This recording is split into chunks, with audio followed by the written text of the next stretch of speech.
Hello and welcome to Locust 101. I am Professor Booyah. So I hear you all want to join the COG. That is very good. Well, kind of. Before you go out though, you want to know exactly the enemies that you will be facing. So that's what I'm here for. So let's get started. First of all, the Locusts.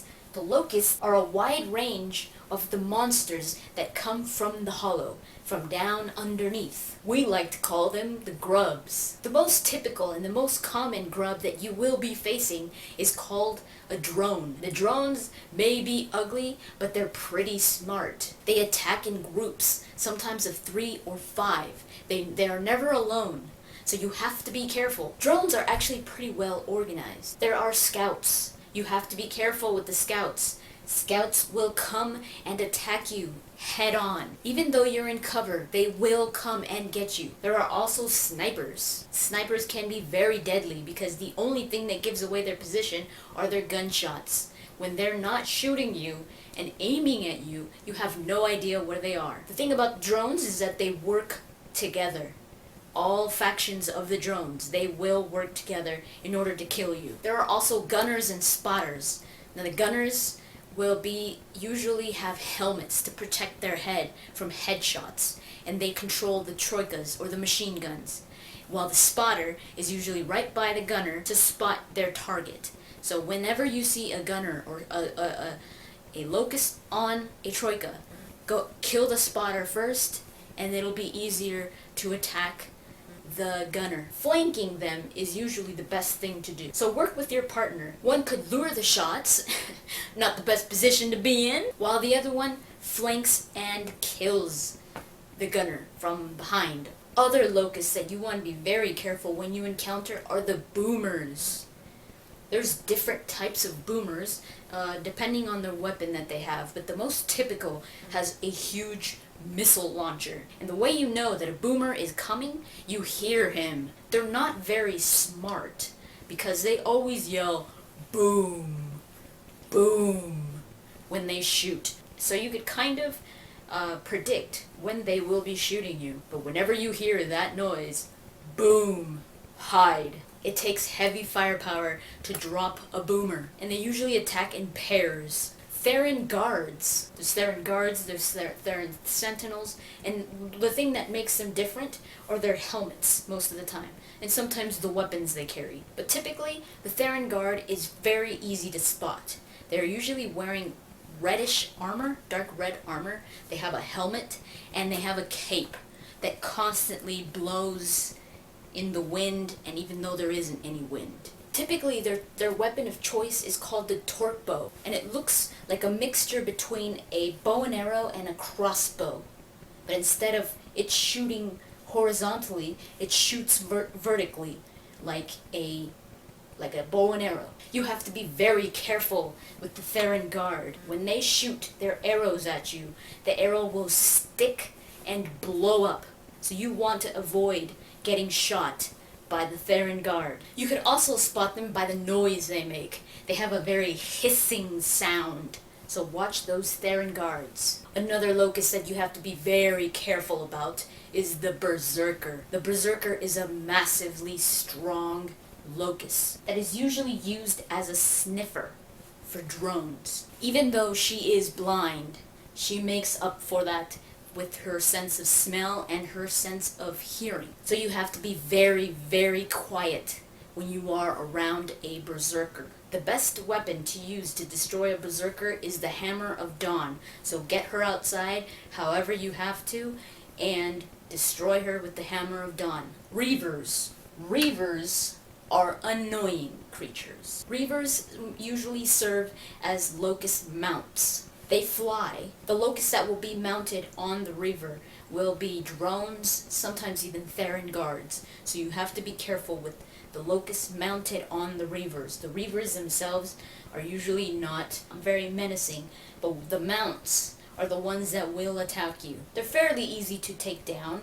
If you have a troika available or a machine gun, that's the best thing to use. If not, Your Lancer will be able to take them down. You probably will have to reload about two or three times. The Bloodmount. The Bloodmount is one of the most dangerous creatures for the Locust. It is also used as a mount, but it is a very massive creature that will destroy anything in its path.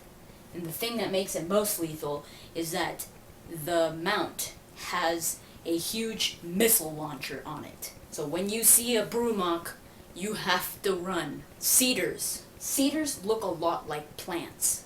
When you spot a cedar, they remain in one spot. They do not move. But since they are very large, you cannot kill them with your regular gunfire. You have to use the Hammer of Dawn. Another thing about the cedar is that the cedar spits out Nemacysts. And the Nemacysts are these flying, they almost look like seeds that are on fire. When you destroy the Nemacysts, they explode. So be careful. Try not to explode any Nemacysts near you. Whenever there is cedars in the area, you will have trouble with communication, with satellite communication, as well as comm communication. Corpsers. Corpsers look like giant spiders. They are very hostile and very dangerous, but the Locusts usually use them as tunnelers. They will make the tunnels for the Locusts. You will almost always come in contact with a Corpser in the hollow. You want to try to use whatever you can that is to your advantage in the environment to take it down, because your Lancer or your shotgun won't do much damage. Bloodmounts. Bloodmounts are also mounts for the Locusts. They aren't as big as the Bloodmount, and they do not fly like the Reever, but since they are smaller, they do move around a lot. They're usually just mounted by one Locust and carry heavy firepower. And then, of course, the Wretch. Wretches are horrible little creatures. They look like ugly little monkeys that come at you and eat you. And they make this annoying little sound. The Wretches are considered the Locust hounds. Whenever there are Wretches, there are drones nearby. They send their Wretches to find you, and believe me, they will. So kill those bastards, because I hate the Wretches. There are also dark Wretches. Those are worse. They are also known as lambent Wretches. They look like your typical Wretch, but they're black, and when they open their mouth, it's glowing. They're nasty. Whenever you kill them, they will explode. They evolved from the Wretch because they've spent too much time near emulsion. And believe me, you will find Wretches everywhere. Expect lambent Wretches whenever there's a dark area. But if you're out in the open, there will be Wretches. And the worst part is you have no idea where they're coming from. You might be engaged in a heavy firefight between you and drones, and there's Wretches coming behind you, attacking you. So you have to be careful with the Wretches. They don't have guns, but they will get up close and personal. The regular Wretch, you can chainsaw, but it's not a good idea to chainsaw a lambent or dark Wretch, because it will explode in your face. So those are the most typical creatures that you will be facing on the battlefield. Use the tips that I gave you wisely, and be careful. Remember, the Lancer is your best friend. And if you're more of an up-close and personal type of person that wants to end the fight like that, when you're face-to-face with the enemy, use your shotgun. There are many other Locust creatures, but these are the ones you will be encountering the most. So that was Locust 101. I'm Professor Booyah, signing out.